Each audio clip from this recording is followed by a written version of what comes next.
آؤ میں تمہیں بتاؤں کہ جس مسجد پر وہ بدبخت ناجائز امریکہ کی اولاد بمباری کر رہے ہیں، ارے جس شہر کے مسلمانوں کو ارے وہ لوگ شہید کر رہے ہیں، آؤ ذرا اس شہر کی شان و کریمی آپ کو میں قرآن و حدیث کی روشنی میں بتاؤں کہ میرے رب نے اس مسجد کی، اس شہر کی شان و کریمی کیا بیان فرمائی ہے۔ میرے رب نے مسجد اقصیٰ کی شان و کریمی اپنی پاک کتاب میں بیان فرمائی ہے۔ فرمایا سبحان الذی اسریٰ بعبدہ لیلا من المسجد الحرام الی المسجد الاقصیٰ الذی بارکنا حولہ لنریہ من آیاتنا انہ هو السمیع البصیر۔ ارے یہ مسجد اقصیٰ ہے کہ جہاں تیرا میرا نبی جب معراج پر جا رہے تھے، ارے وہاں پر جا کر میرے آپ کے نبی نے 1.25 لاکھ نبیوں کو نماز پڑھائی ہے، 1.25 لاکھ نبیوں کی امامت فرمائی ہے۔ ارے وہ مسجد اقصیٰ ہے جہاں سے میرے رب نے اپنے نبی کو دولہا بنایا ہے، جہاں پر میرے نبی کو میرے رب نے عظمتوں سے نوازا ہے۔ اے اللہ، یہ جو تو دولہا بنا کر اپنے نبی کو اپنے پاس بلایا ہے، مسجد نبوی سے بھی تو بلا سکتا تھا، مسجد حرام میں بھی اے اللہ تیرے نبی جمع ہو سکتے تھے، مگر تو نے سارے نبیوں کو، سارے رسولوں کو مسجد اقصیٰ میں جمع کیوں کیا؟ وہاں پر میرے نبی نے ان کی امامت کیوں کی ہے؟ تو میرے رب نے فرمایا آ لوگو سن لو سن لو سن لو، میں نے مسجد اقصیٰ کو اپنے نبی کا مسکن اس لیے بنایا ہے، اپنے نبی کی شان و کریمی کی جگہ اس لیے بنایا ہے کہ میرے نبی کے دنیا میں آنے سے پہلے ہزاروں نبی مسجد اقصیٰ میں آئے ہیں۔ ارے ان کی طرف یعنی مسجد اقصیٰ کی طرف منہ کر کے نماز پڑھیے، یا اللہ نماز پڑھیے۔ پھر اس میں کیا ہوا؟ میرے رب نے فرمایا لوگوں مسجد اقصیٰ کی طرف صرف منہ کر کے نماز نہیں پڑھی، بلکہ مسجد اقصیٰ کے ارد گرد میرے نبیوں کے مزارات بھی ہیں۔ فرمایا مسجد اقصیٰ میں ایسے نہیں اپنے نبی کو بلایا میں نے، فرمایا مسجد اقصیٰ کی تو فضیلت ہے، لیکن دیکھو نا اب یہاں بات نقطے والی آ چکی ہے۔ ہماری یہ مسجد ہے، اب برکت مسجد کے اندر ہے یا مسجد کے باہر ہے؟ بولو اندر ہے نا، لیکن واحد 3 مسجدیں ہیں اور جن کے اندر بھی برکتیں ہیں، جن کے باہر بھی برکتیں ہیں، اور خاص کر مسجد اقصیٰ کے بارے میں فرمایا الذی بارکنا حولہ لنریہ، فرمایا حبیب مسجد حرام سے مسجد اقصیٰ تک جب آپ کو لے کر آئے ہیں اس لیے کہ اس کی نشانیاں دکھانے کے لیے، اس کی شان دکھانے کے لیے، اور پتہ ہے حبیب مسجد اقصیٰ کے ارد گرد ہم نے برکتیں رکھی ہیں۔ پتہ چلا کہ یہ اتنی برکت والی مسجد ہے کہ اس کے اندر بھی اللہ کی رحمت، اللہ کی برکت، اور مسجد اقصیٰ کے باہر بھی اللہ کی رحمت اور اللہ کی برکت۔ اب یہ مسجد اقصیٰ، اس کی شان و کریمی کیا یہ کب بنی، اس کی حقیقت کیا ہے؟ تو حدیث پاک میں آیا کہ سب سے پہلی مسجد بیت الحرام جس کو کعبۃ اللہ کہا جاتا، دوسرے نمبر پر مسجد اقصیٰ، تیسرے نمبر پر مسجد نبوی ہے، چوتھے نمبر پر مسجد طور ہے۔ لیکن مسجد اقصیٰ کی فضیلت اس لیے بیان کی گئی کہ میرے نبی کے اس دنیا میں آنے سے پہلے سارے نبیوں کا قبلہ یہ بیت المقدس تھا، مسجد اقصیٰ کی طرف منہ کر کے وہ عبادت کرتے تھے۔ لیکن جب میرے آمنہ کے لال آئے نا تو میرے نبی نے بھی 18 مہینے مسجد اقصیٰ کی طرف منہ کر کے نماز پڑھی۔ المقدس، بیت المقدس بھی کہتے ہیں، بیت المقدس بھی کہتے ہیں، بیت المقدس بھی کہتے ہیں۔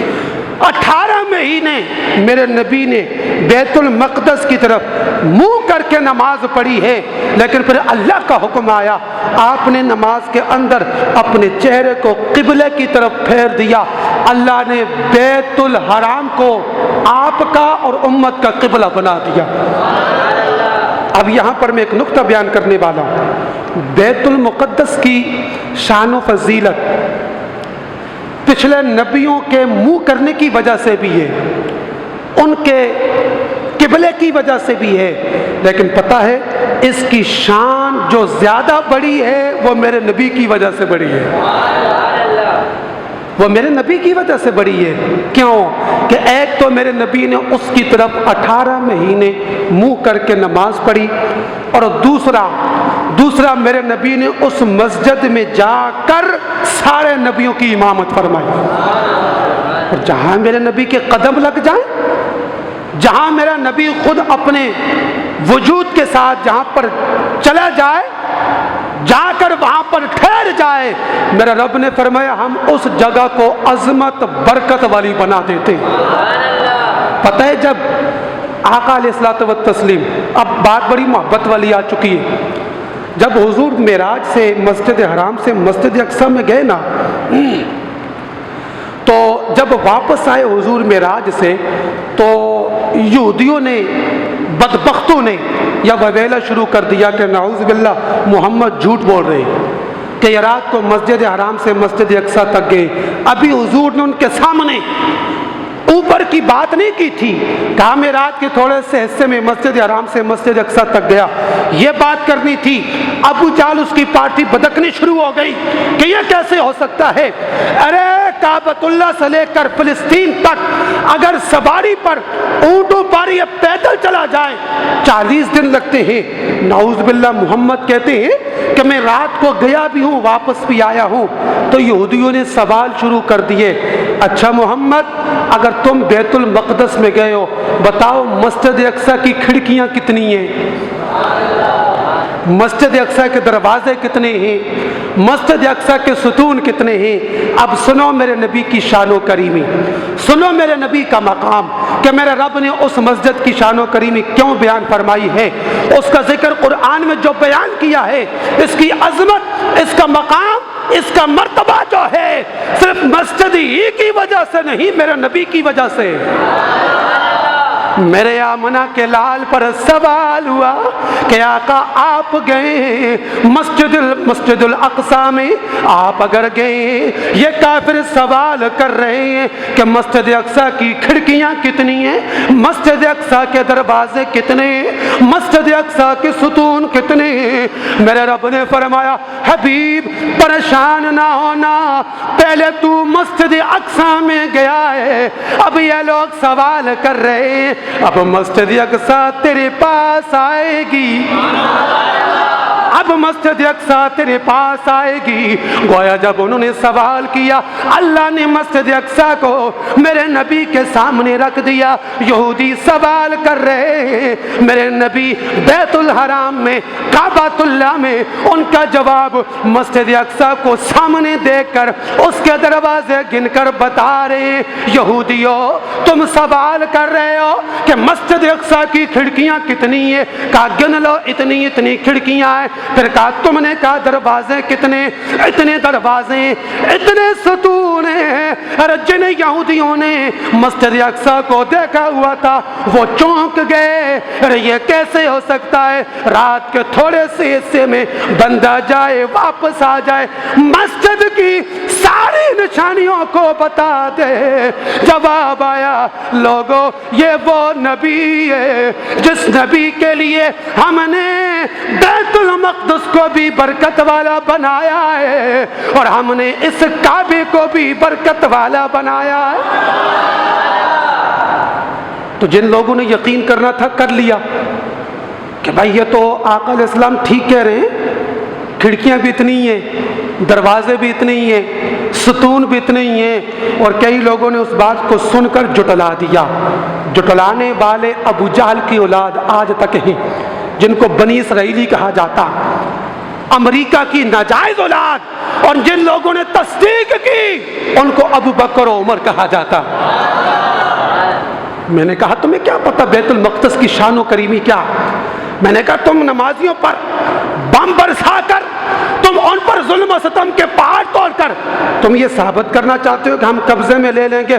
خدا کی عزت کی قسم نہیں۔ اور میں نے کہا ہماری تاریخ پڑھ لو، ایک ایک جوان نے قبضے چھڑائے۔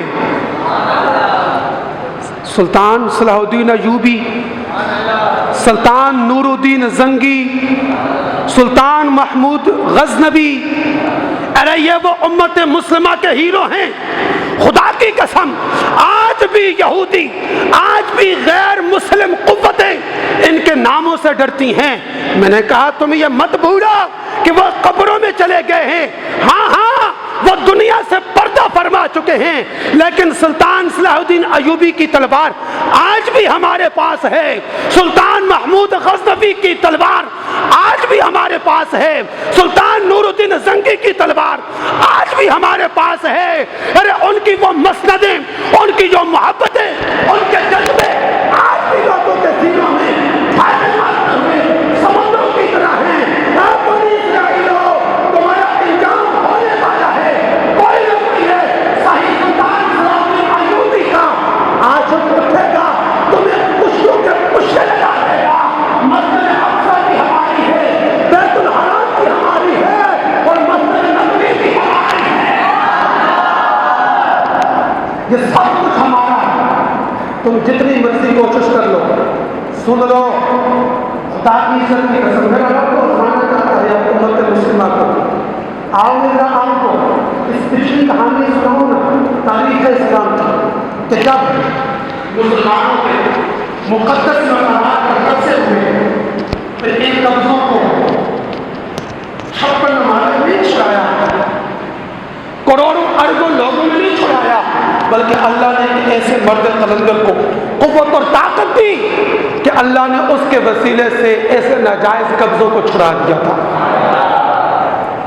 آج سے 12 یا 1300 سال پہلے کی بات ہے، سلطان نور الدین زنگی، یہ اللہ کا بہت بڑا ولی ہو گزرا ہے، وقت کا بادشاہ ہو گزرا ہے سلطان نور الدین زنگی۔ آپ کے دور میں یہودیوں نے پلان بنایا میرے نبی پاک کے جسم اقدس کو قبر سے نکالنے کا، کہ ہم حضور کے جسم کو قبر سے نکالیں گے، توجہ کرنا، قبر سے نکالیں گے۔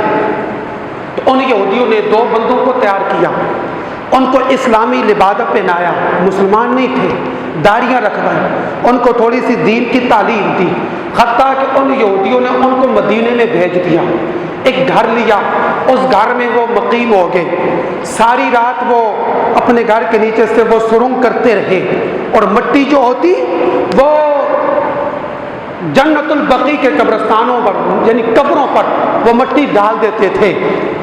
تو ساری رات لوگ ان کو کہتے یہ بڑے سخی ہیں، بڑے لوگوں کو مدد امداد کرتے، داڑیاں رکھی ہر وقت اللہ اللہ کرتے، حتیٰ کہ ایک روایت کے اندر آیا کہ انہوں نے سرنگ اتنی کھود لی تھی کہ آقا کریم کے روضہ انور کے قریب پہنچ چکے تھے۔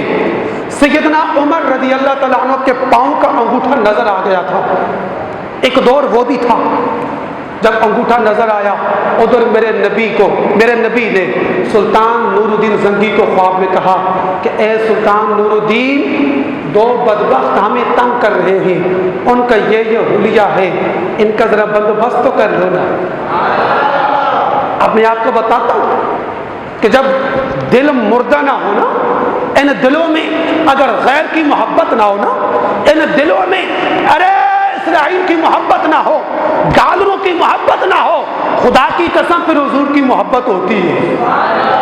بول اونچی آواز سے، ارے اس دل کو اگر ڈالروں سے پاک کر دو، اس دل کو عیاشیوں سے پاک کر دو، اس دل کو دنیا کے حرص و ہوس سے پاک کر دو، جب یہ پاک ہو جائے گا حضور آ جائیں گے یہاں پر۔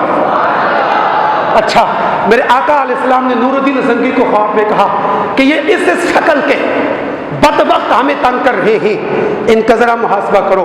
تو سلطان نور الدین زنگی کو خواب آئی، صبح اٹھے نا تو تو آپ نے اپنی فوج کو ساتھ لیا، ساتھ سامان بھی لیا، مدینہ المنورہ میں آگے جب آئے نا تو آ کر آپ نے پورے مدینہ کی دعوت کی، پورے مدینے کی دعوت کی، دسترخوان لگا دیا گیا، سارے لوگ آگے کھانا کھانے کے لیے۔ تو سلطان نور الدین زنگی نے جب نظر دوڑائی تو اس میں وہ دو بدبخت نظر نہیں آ رہے تھے۔ تو آپ نے کہا کہ کوئی رہ تو نہیں گیا؟ سب نے کہا جی نہیں، سب لوگ آ گئے آپ کے دسترخوان پر۔ تو ایک شخص نے کہا جی دو بندے رہتے، وہ خود اتنے سخی ہیں کہ وہ آپ کے دسترخوان پر کیسے آئیں؟ وہ جو یہودی تھے جنہوں نے میرے نبی پاک کے جسم اقدس کو نکالنے کی ناپاک کوشش کی تھی۔ سلطان نور الدین زنگی نے کہا ہم ان سے ملنا چاہتے ہیں۔ بتایا گیا کہ وہ سامنے ان کا گھر ہے۔ سلطان نور الدین زنگی جب اس کے مکان میں گئے نا یہودیوں کے، آپ نے دیکھا کہ ان کے کمروں میں تسبیحیں لٹک رہی ہیں، مسلے بچھائے ہوئے ہیں، ان کی داڑیاں گھنی ہیں، ارے سروں پر عمامے ہیں، ارے بدن پر جبے کبے ہیں۔ سلطان نور الدین زنگی نے جب ان کی شکلوں کو دیکھا پہچان گئے کہ یہ وہی کتے ہیں کہ جن کو میرے نبی نے رات کو مجھے دکھایا۔ اللہ اکبر۔ جب اتنی بات کرنی تھی کہا میں نے تمہارے کمرے کی تلاشی لینی ہے۔ جب اوپر سے مسلے اٹھائے، کارپیٹ اٹھائی، نیچے پھٹے پڑے تھے، پھٹوں کے نیچے سرنگ بنی ہوئی تھی۔ سلطان نور الدین زنگی نے کہا بدبختو، تم سمجھتے ہو کہ تم ہمارے نبی پاک کو تکلیف دو گے، ان کے جسم کو نکالو گے؟ نانا، جب حضور کا ایک غلام بھی اس کائنات میں زندہ ہے، تم لاکھوں کروڑوں یہودی بھی اکٹھے ہو کے آ جاؤ، نبی کے جسم کی تو بات دور ہے، نبی کے بال کو بھی بھیکا نہیں کر سکتے، تم یہ نہیں کر سکتے۔ حتیٰ کہ اس مرد قلندر نے، سلطان نور الدین زنگی نے ان بدبختوں کو داڑیوں سے پکڑ کر اپنی سواریوں کے پیچھے باندھ کر ان کو واصل جہنم کیا۔ لوگوں کو بتایا مدینے والوں دیکھ لو میں کہاں سے آیا ہوں، تم مدینے میں رہتے ہو لیکن حضور نے کرم مجھ پر فرمایا ہے، میں بادشاہ ہوں، میرے دل میں دنیا کی محبت کم تھی، حضور کی محبت زیادہ تھی۔ دیکھو حضور نے اپنے گستاخوں کا انجام تم سے بھی کروا سکتے تھے لیکن دور سے اس لیے کروایا ہے کہ مدینے میں رہ کر بھی کچھ لوگ بدبخت کے بدبخت ہوتے ہیں اور کئی لوگ دور رہ کر بھی نیک بخت کے نیک بخت ہوتے ہیں۔ اللہ کے نبی نے مجھ سے کام لیا ہے۔ لوگوں نے کہا سلطان نور الدین زنگی تو اب اپنے ملک کا بادشاہ نہیں، تو پورے عالم اسلام کا بادشاہ ہے۔ تو وہ جو مٹی کا وہ جو گڑھا کھود دیا تھا نا بدبختوں نے، تو سلطان نور الدین زنگی نے پھر روضہ رسول کے ارد گرد شیشے کی ایک دیوار وہاں پر وہ لگوائی، لوہا پگھلا کر وہ شیشے کی ایک دیوار بنا دی جو قیامت تک کسی میں جرت نہیں ہے کہ اب آقا علیہ السلام کے روضے انور تک پہنچ جائے۔ لیکن ایک اور ہیرو بھی تھا اسلام کا جس کو صلاح الدین ایوبی کہتے ہیں، اونچی آواز سے مسلمانوں ہماری خاموشیاں، ہماری یہ بے چینیاں، ارے ہماری یہ کمزوریاں یہ یہودیوں کو پروموٹ کر رہی ہیں، ہمارے یہ تھوڑے سے لب و لہجے جو ہیں اسلام کے خلاف جب ہوتے ہیں خاموش ہو جاتے ہیں۔ ہم کہتے ہیں نہیں، فرانس میں گستاخی ہوئی، امریکہ میں گستاخی ہوئی، انڈیا میں گستاخی ہوئی، کہاں کہاں گستاخی ہوئی، ہمیں کیا لینا دینا۔ نا میں نے کہا سلطان نور الدین زنگی مدینے میں نہیں رہتا تھا، وہ بغداد کا رہنے والا تھا۔ میں نے کہا کیا پتا کہ فرانس کے اس ملعون کو واصل جہنم کرنے والا تم ہی میں سے کوئی مجاہد بن جائے۔ یہ تو نیتوں کی بات ہے نا، یہ تو نیتوں کی بات ہے۔ سلطان صلاح الدین ایوبی یہ اسلام کا ہیرو تھا۔ یہ ہیرو اس لیے نہیں بنے کہ انہوں نے نمازیں زیادہ پڑھ لی تھی، یہ ہیرو اس لیے نہیں بنے کہ یہ مسجدوں کے امام تھے، یہ ہیرو اس لیے نہیں بنے کہ یہ حافظ قرآن تھے، لیکن یہ ہیرو اس لیے بنے ہیں کہ یہ عشق کے امام تھے۔ ان کے سینے میں دنیا کی محبت کم تھی اور حضور کی محبت زیادہ تھی۔ سائیں سلطان صلاح الدین ایوبی سے پوچھا گیا کہ آپ نے ساری عمر گزار دی، آپ نے ایک حج بھی نہیں کیا، بادشاہ ہونے کے ناطے کہا میں کس منہ سے روضے رسول پر جاؤں، کس منہ سے کعبے کا طواف کروں؟ مسجد اقصی پر عیسائیوں کا قبضہ ہے، اور میں حج عمرے کرتا پھروں؟ کہا جی کب کریں